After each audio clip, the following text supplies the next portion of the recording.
Welcome to a brand new episode of Abyss Zenk. I'm your host, the future Hall of Famer, Scotty B. I'm going to bring Chief Andrew in because he loves the Kansas City Chiefs, don't you, Andrew? Is that why you're using that name? Have you jumped on the bandwagon? No, it's funny because you and I, we are never in the same conference or league Mm-hmm. with our favorite teams. So Mm-hmm. we never really meet each other in the playoffs, except of course for the Cards and the Red Sox. And And who won that one? I don't remember, Oh, but I remember. It was the Red Sox. It was right. You actually gave us our first World Series in 86 years back in '04. So we appreciate that. Thank you. And then he gave yeah, us our one at home.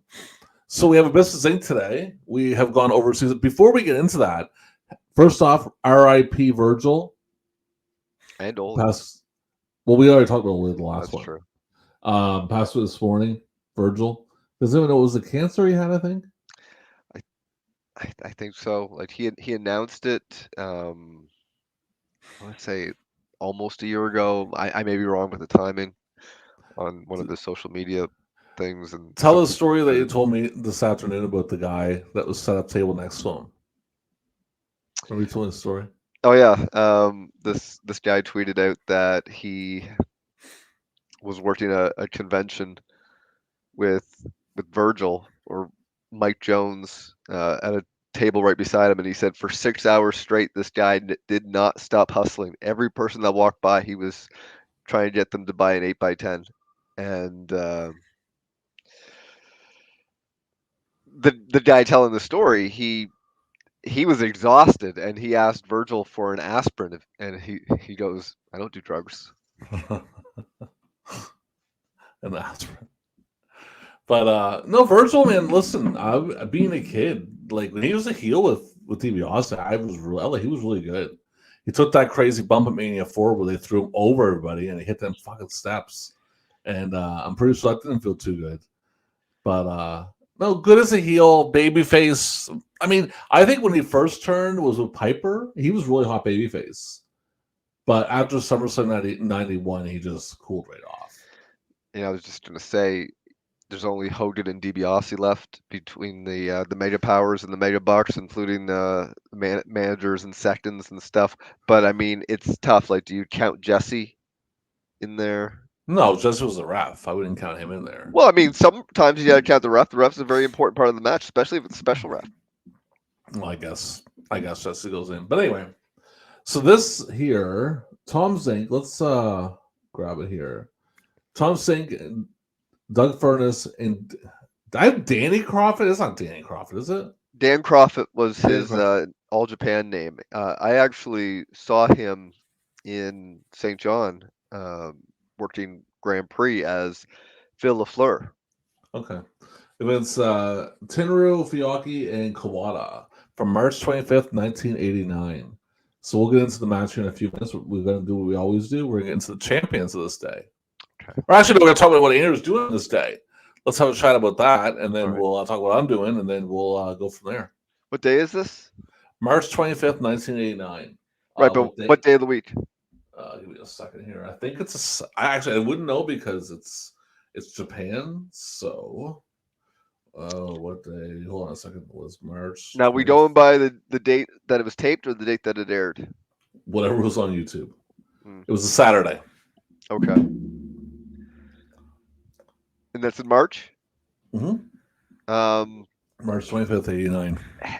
that's always on the cusp for me because we would tend to go up to Salmon River on weekends and all summer. However, Well, March it's is still, yeah, that's a little that's what early. I'm saying. It's maybe because sometimes it was still like you know how it is. Sometimes the winters last a little bit longer. We don't even have one this year in St. John. But anyway, keep going. Well, yeah, We're having it's like heavy almost rains tonight. Anyway, keep going. So, what are you doing um, this day? well, I'm either at home or uh, up country, as we would call it, and at this point, it would be the last year of my great grandmother's life. She would Mm-hmm. die on Christmas Eve in 1989. So, like, this would have been like the last time when everybody was still coming because once she died, I didn't see a lot of those cousins again because they were only coming just to see the matriarch of the family who was still with us. And once she died, then the visits became fewer and further between. It was pretty much just funerals. Mm-hmm. So you watch wrestling at this point? Oh my God, yeah. Are you kidding me? Well, I don't know. You're talking about grandmothers and stuff. Like, I'm just curious.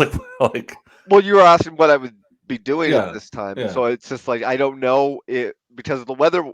Like March, late March in New Brunswick, it could still be like a long winter because I've seen it snow in mid-April. You know I've how seen it it is. snow in May, man. Yeah. Jesus Christ. Yeah. Um. So for me, my fandom's through the roof right now. I took Halo completely out. It's like through the roof altogether. I'm watching WWF. I'm obsessed with it. Mania 5, man. I'm looking forward to that like crazy. Like I am hardcore. I'm a hardcore wrestler, man. That's my whole life right at that point. The harness race and stuff that's done. I'm still like going to it once in a while in the summer, but it's all about pro wrestling right now. So I'm looking forward to Mania 5. Like I'm really Yeah. stoked for Mania 5 at this point.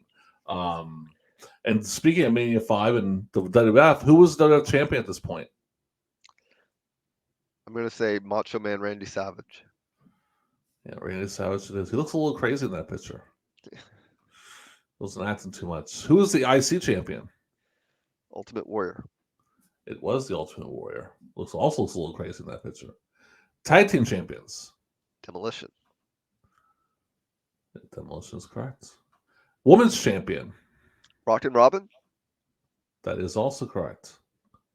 And who is the king of the World Wrestling Federation? Mm. Haku. King Hatu, as people like to call him. NWA World Champion. Mm. Ricky the Dragon and Steamboat. That is correct, sir. The NWA Tag Team Champions. Mm. Is it Steve Williams and Kevin Sullivan? Road Warriors. Yep. Who is the U.S. champion? Who is always the U.S. champion? um, it is Lex Luger. He's always the U.S. champion, man. Never fails.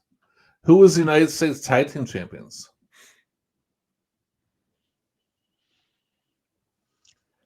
I'm thinking, just hold on. That's a tougher one. That's one at that time. Whew, I honestly,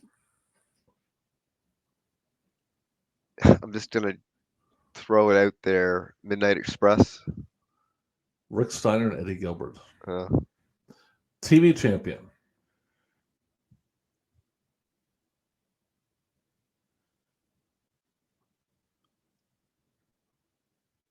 is it Mike Rotunda? You are correct. Very good, sir. Look at that stupid picture of him.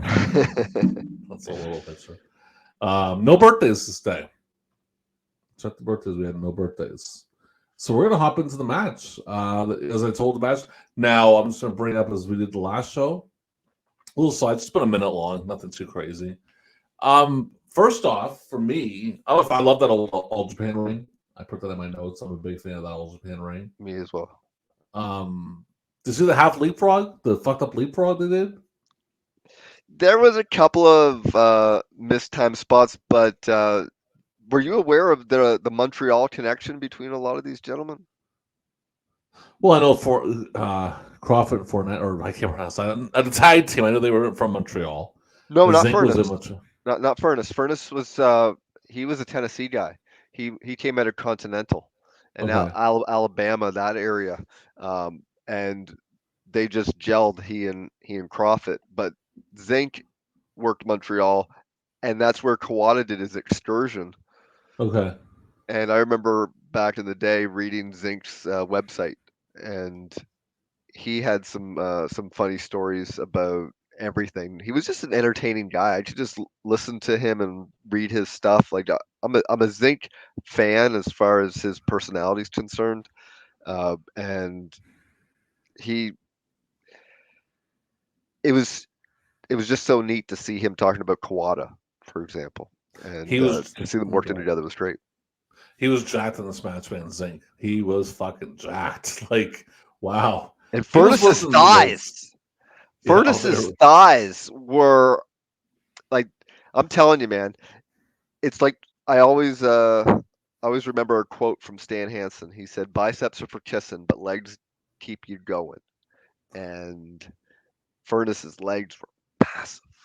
it was pretty. So, what is it? The match itself? Like, I thought it was a really good match, personally. What did you Really think of good. it?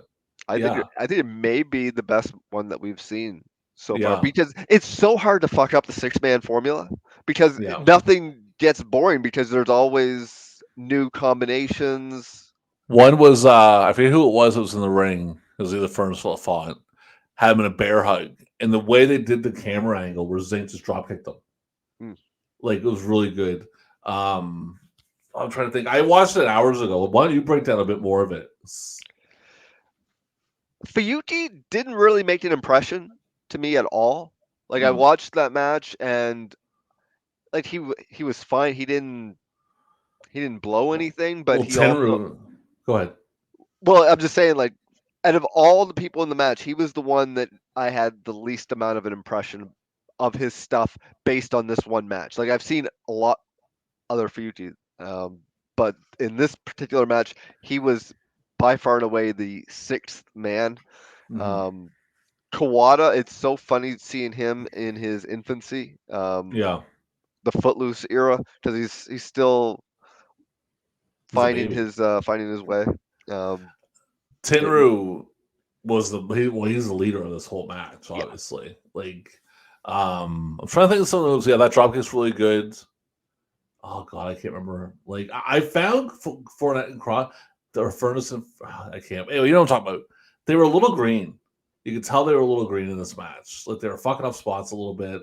Zenk was really good in this match. I think he was like I'd actually put him up as being the star of this match, to be honest. yeah, this was a great Zenk performance because he does something in this match that so many American and non-Japanese talent do when they're on tour. They try to match the intensity, and so you Mm, just wind up being same. yeah.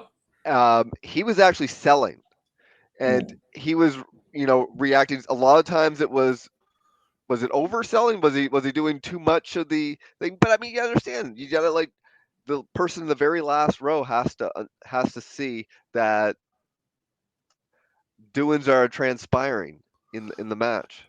They almost took it to the front row. There was some kids. I think the kids had their hand on the railing, and they saw him in. He's like just missed his hands. So yeah, I would definitely say for sure, really good match. I'll put it in the description. The slides went really quick. But do you want to put the finish or just watch the match? We don't tell you the finish. Watch it. You'll see it. It was good. Yeah. I'd recommend this match. What about star rating? What are you giving this? Look at it, 4 stars. Wow, Yeah. wow. I'm going 3 3/4. Um, if it would have been a little cleaner, I'd go 4. Yeah, it was. It was a little bit. It was a little sloppy. Yeah. Like the Tenryu lariat was pretty sloppy. That's Tender's whole thing. He's not an execution guy. He's a feeling guy. Yeah. Well, anyway, we'll put it in the description. I like it. It's a good match, and it's not that long. It's only 12 minutes long, so Yeah. you're not sitting there for half an hour watching it. Let me jump into the card. I sent you the link for the Japanese stuff, Oh right, right? yeah. So grab that. I'm gonna put the cards of the day up on my end. Let's go paste and go. I should have had that up already. Okay. So we have some cards this day. We have a good amount. We'll start with AWA 1989. It's not looking too bright for these guys then. We only have 2 matches. Colonel De What? Beers, well, that they gave us. Colonel De Beers and Tommy Jammer went to a time limit draw in the AWA World Tag Team Titles match. Kevin Taylor and Brad Riggins defeated Pat Tanaka and Paul Diamond for a title change. Oh wow. Average age of wrestlers 35.9. I'm not going to go through everyone. Let's go to Stampede and Edmonton, and then I'll let you do Champion Carnival after this one. Mhm. Stampede and Edmonton. We have Steve Blackman defeated Kim Chu. I can't pronounce his name. Sumuhara defeated Kim Chu again. Cuban Commanders, Cuban Assassin Gary Morrow defeated David Powers and Larry Powers. Larry Cameron defeated Eddie Watts. Stampede International Tag Team title.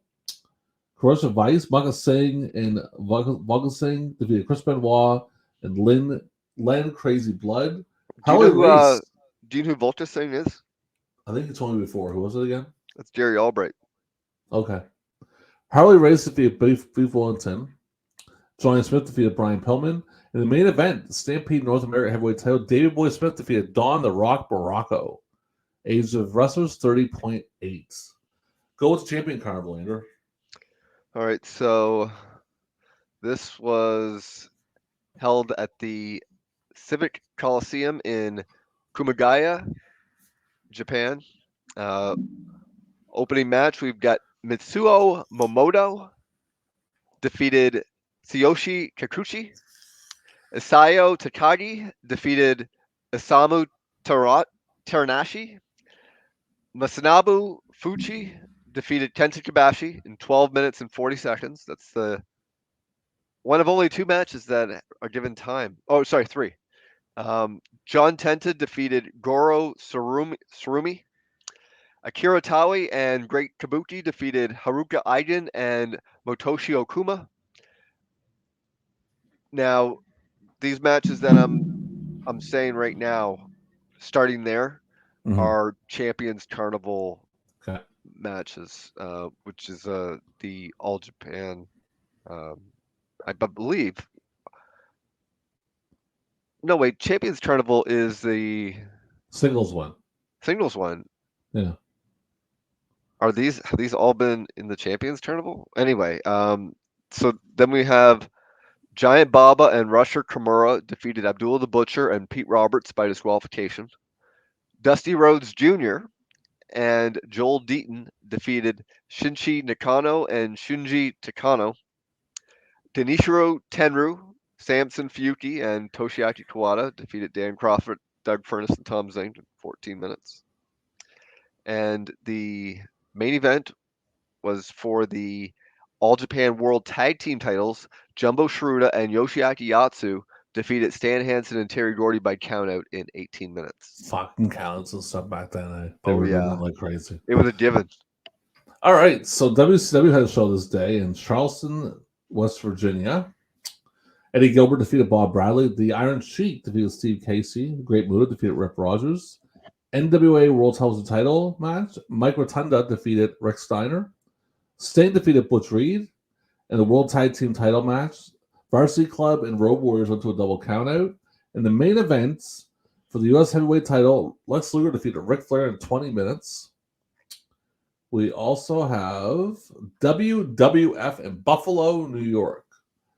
Let's take a look at this one here. In the Buffalo Memorial Auditorium. Mr. Perfect defeated Coco Beware. Bret Hart and Hawking Tom went to a double countout. Ted DiBiase defeated Tito Santana. Demolition defeated Powers of Pain by DQ.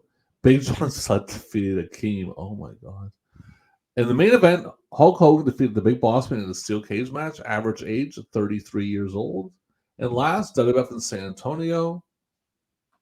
Let's get this one up here. The size it wants to load. If it wants to, there we go. Jesus, took forever. This was in the Freeman Coliseum in San Antonio, Texas. You know where this? You know what pay-per-view was in this match? 2 pay-per-views were in this arena. You know what they were? What was the name of the arena again? Freeman Coliseum. And this is in Houston? San Antonio. San Antonio. Yeah. Was it this Tuesday in Texas? That was one of them. It was the second one. Was it No Way Out 98? Survivor Series 94. Oh, fuck. I know, I'm so crazy. I know, like, where stuff's at. It's a fucking weird thing for me. All right, this one. The Red Rooster defeated Brooklyn Brawler. Tim Horner defeated Jose Estrada, which is weird. Estrada's here in 89. That's strange. Jim Neidhart defeated Greg Valentine. Marty Jannetty and Shawn Michaels defeated Arn Anderson and Tully Blanchard by DQ. Brutus Beefcake defeated Rick Rude. In the main event for the WWF Intercontinental title and the WWF World Heavyweight Championship, Randy Savage defeated the Ultimate Warrior by countout. Average age of wrestlers 31.5. That's a nice little selling point. Double title match for that house show. Yeah, I think that may be the show of the day. No, the All Japan. Yeah, that NBA didn't sound too bad either. Like at the end. All right, let's jump into sports. We have NBA action for you. Detroit Pistons against the Charlotte Hornets. I'm gonna go Pistons 115, Hornets 79. Jesus, so much faith in the Hornets. Pistons 113. You were close. The Hornets were 101. Uh, Golden State Warriors against the Houston Rockets. let's go 105 to 99 for Houston. 104 Golden State, 144 for Houston. Jesus. They scored 36, 32, 34, and 42 in the fourth. Holy God. Let's see here. Phoenix Suns against the Los Angeles Clippers. Let's go 117 to 103 for Phoenix. 123, 103 Phoenix. So they, yeah, you had the 103 part right, but it's the wrong team. San Antonio Spurs against the Well, no, I Miami. picked Phoenix to win. Okay, we got the thing right. So San Antonio Spurs against the Miami Heat.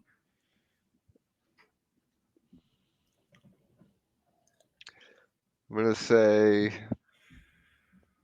107 to 105 for Miami. You gotta be fucking with me. Are you What? looking that shit up? That was right, exactly on the dot. Finally, Yeah, right on that 107 Miami, 105 San Antonio. That's fucking wild. I didn't see it. Were you pulling that guy up Jeopardy? Remember that guy was on his computer? Were you doing that to me? I wasn't looking. I was looking at my format. no, that just came out of my head. That's crazy. You should have bet on that game. You would have made a good chunk of money. Yeah. Cleveland against Milwaukee Bucks. Cleveland Cavaliers. 112 to 108 for Milwaukee. 113, 105 Milwaukee in overtime. You're getting close. Atlanta Hawks against the New York Knicks. Knickerbockers. Let's go 106 to 101 for my Hawks. 115, 108 Hawks. Portland Trailblazers against the Sacramento Kings. 120 to 113 for Portland. 106, 105 Sacramento. Oh. Chicago Bulls, Seattle Supersonics. Let's go 110 to 100 for Chicago. 111, 110 Chicago. Denver Nuggets against the Utah Jazz. A lot of fucking games this day. There is. That's a lot of games. 112 to 109 for Utah. You got the 112 right for Utah, which is wild. 90 for Denver. This is getting out of control. Indiana Pacers against the Washington Bullets. No, go ahead. Let's go 99 to 94 for Indiana. 111, 108 Washington in overtime. Thank overtime. Okay, so who has the best record in the NBA at this point? Overall? Yeah. Is it Detroit? You're right. Yeah, that's I'll take a look at you here. I'm gonna have to go back and rewatch this, see if you're looking at shit. 49 wins and 17 losses. Listen to this division. They're 49-17. Cleveland's 49-19. Milwaukee's 43-23. Chicago's 41-26. And Atlanta is 40-27. This is right around the time where basketball to me is number one. Well, it's a fucking crazy division. Mm. Who has the worst record in the NBA?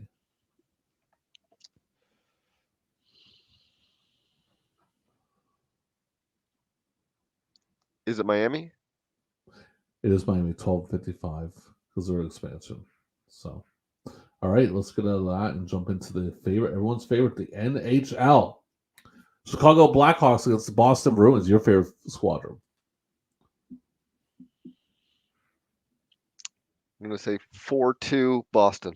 6-3 Boston. Hartford, St. Louis Blues and Hartford Whalers.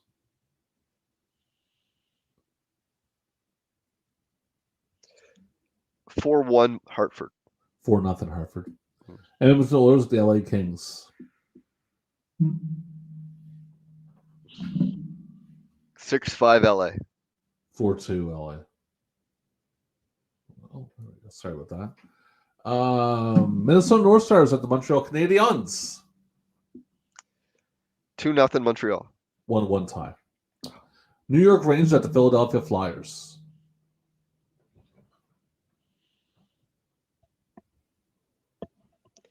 3-2 Philly.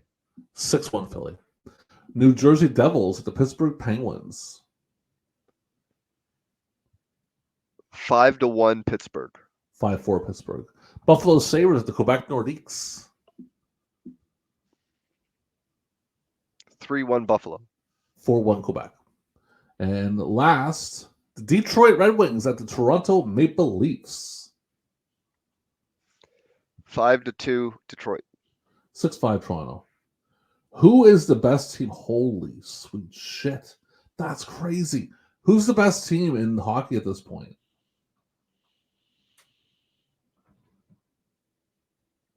Is it Calgary? It's Montreal with 110 points. 51-18-8. And Calgary is right behind with 109 points. 50-17-9. Craziness. Worst team in the league is, you can guess, I'm looking right now to find out who it is. Is it Quebec? No, it's the Islanders. 25, 45, and 5. Alrighty, let's jump into music. We have the top singles of the day. My Heart Can't Tell You No, Rod Stewart. The Look, Roxette. Girl, You Know It's True from that really good singing band, Milli Vanilli. They sang all their songs. Eternal Flame by the Bengals. And what is the number one? If you get number one right, this week, I don't even know what this is. The number one song, March 25th, 1989. Good luck. Is it Lean on Me by Club Nouveau? It's Mike and the Mechanics. Yeah, and it's just like, man. You don't remember this song? No, I don't. I don't want to remember this song, so don't even tell me. Okay. Top albums. Travel Mulberries, which is a fucking great album, by the way. That's number 5. Forever Your Girl, Paul Abdul. When I was a kid, I liked that album. Appetite for Destruction, Guns N' Roses. So, sorry. Travel Mulberries is at 5. Forever Your Girl's at 4. Appetite for Destruction, Guns N' Roses at 3. Don't Be Cruel by Bobby Brown. And what is the number one album on this date? March of 89. Man.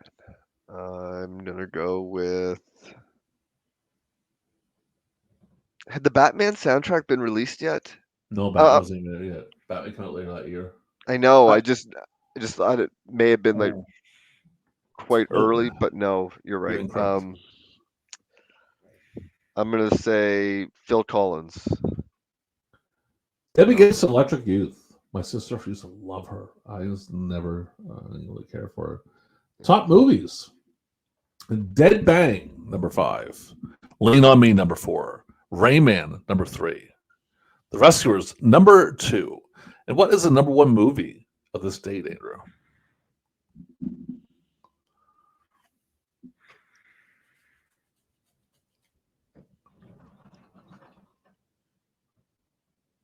Is it Indiana Jones? Fletch Lives. Oh, that's so bad. And Fletch is so fucking great. Fletch is so great. Like the first Fletch is just top of charts. I love it. And how bad is Fletch Lives though? Have you seen it? Oh, I seen it years ago, man, and I knew it was horrible. When it's just like, but the original Fletch, man, like how great is original Fletch? Oh, it's whenever somebody dares to say that Chevy Chase isn't funny, I just assume they haven't seen Fletch. National Lampoon's different; it's more family related. It is very funny, but I think Fletch is his funniest role. Have you ever watched the original Vacation? Yes, of course. I wouldn't go as far as saying that's family. That's not too family friendly. Very family friendly. Oh, do you remember the best line in that movie? Well, there's a really couple good ones when the girls are on the swing. I French kiss. Everyone French kisses. Yeah, my dad's isn't the best at it. See, my favorite line was, "I think you're all fucked in the head." Yeah, that's really good too. That was a great movie, and yeah, like Chevy Chase was great in Caddyshack. Yeah, He was great in Fletch. He was great in Vacation. I mean, even like Christmas Vacation, even though that's definitely more family oriented. yeah, Christmas and I Vacation. think that was his last hurrah. Yeah, he's been in a few, but Chase is a weird cat. I mean, I'll take Dan Aykroyd over Chase, I don't.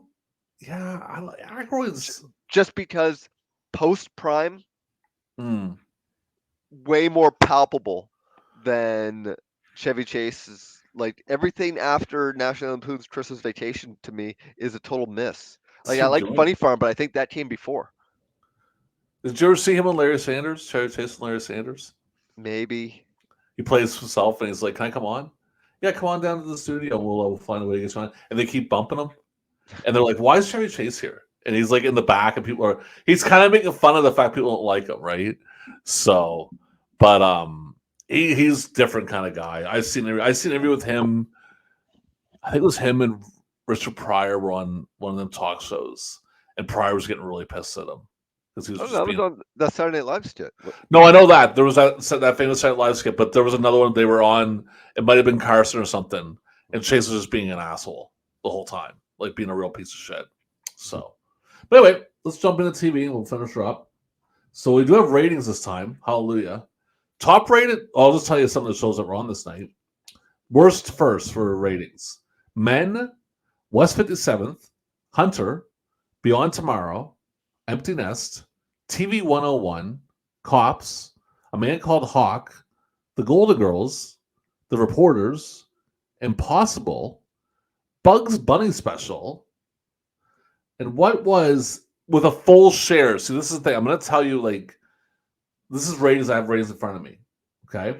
Now, a full share, what was the top show this night? This is something else where if you get it, it's like, wow, that's pretty impressive. This was a Saturday, Saturday night. and this is in the States. Yeah.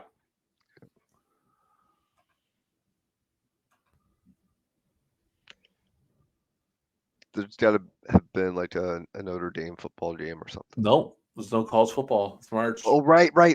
Shit. March Madness. Bob Hope special. Oh fuck yeah. So this is what happens. I looked at the ratings and I read it. I was like, this doesn't make any sense. Because technically the Golden Girls got a 31.1. 31 million people. But the way the shares were at Bob Hope special got more. 31 million people watched Golden Girls that night. It was a fucking hit, man. Oh, Everybody I loved it. loved I it. loved it. But like 31 million, man. That's like not even close now, man. People are like in the 5 million range now watching TV. Yeah, it's a different 31 time. Man, the Super Bowl. Well, I think like I got to take a look at this. No one's watching anyway, so I'm just gonna look it up real quick. Super Bowl rating. Like, let's look at the Super Bowl rating. Sure. Well, actually, well, never mind. Super Bowl got 123 million people, so that doesn't really count. Give me a name of a TV show. Let's say Big Bang Theory. Big Bang Theory rating. Because You'd it's say number that's one the- for years.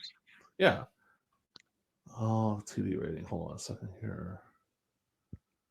TV rating. You're looking up their average or best? Well, I'll just look up their TV rating and see what I get for it, but they're not really giving me anything for it. I can't find it. Actually, what am I doing? Hold on a second. Let's go to Ryan's ratings. Check out Ryan's ratings here if you want to look at old ratings. Let's go weekly ratings archives. And we'll jump down to let's just say 2000. Let's grab a day in 2015. Let's grab November 5th. It's Thursday, right? The highest rating of Big Bang Theory is in there. Guess how much people? This is a Thursday night, so Thursday night's a pretty big night for watching TV. Do you agree? Yeah, I'd say during the Seinfeld era, it was number one. Okay, so the highest rating for that day. Guess what the rating was? 13.1. You're a million off. 14. and they were hitting 31 on Saturdays, man. Like, I gotta go take a look. Like, you know what? I gotta go take a look at this again. Hold on, because we're still here. They didn't have the internet to compete with, man. It Let's. was it was basically what was on TV. Those were your options. Or if you had a VCR and you rented, because on the weekend people would do that. But new episodes of Golden Girls, you didn't want to miss that. You could watch that movie when there's shit on. Okay, because Listen you to know how it is. We used to do the TV listings. There's big swaths of time where it's just fucking fishing and bowling. listen to this one. So Cosby's Show, February 4th, 1988. 46 million people watched it. Different World, 40 million people. Cheers, 33 million. Alf, 29 million. Who's the Boss, 31 million. Growing Pains, 30. Just absolutely insane. Like, I mean, it's wild. And then, listen, I was one that we all watch TV. We were Gord Downey said it once in a thing, but I was raised on TV. It's like, yeah, like we all were. But that said, there is a little bit difference in where we come from too, because there's also hockey, and Golden Girls would sometimes conflict with an important hockey game. Yeah, because my Saturday nights as a kid would consist of one or two things. It'd be if I was at my grandparents' house, I'd be watching hockey with my grandfather. That was the whole thing.